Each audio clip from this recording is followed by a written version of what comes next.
Таңат Сәденов, Алматы облысы. Таңат Сәденов қолынан келсе жақсылық жасауға ұмтыламын дейді. Мінезім ауа райы секілді құбылмалы, алайда шуақты күндер басымырақ деп өзіне мінездеме береді.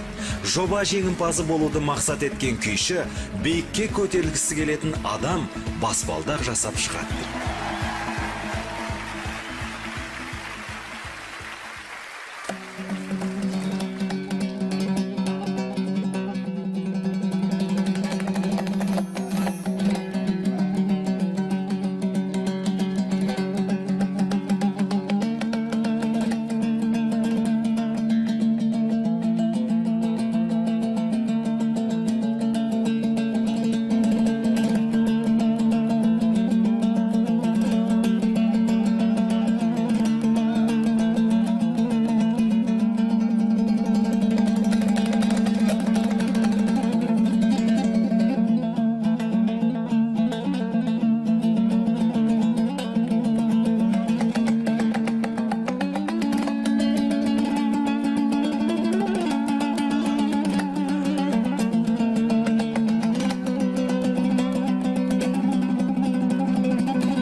Қазақтың мега жобасының да басты мақсаты ұлт өнерін насихаттау, ұлттық өнерді ұлықтап жүрген азаматтардың өнерін көпшілікке тарату. Олай болса, біз сол діттеген мақсатымызға жетіп жатырмыз.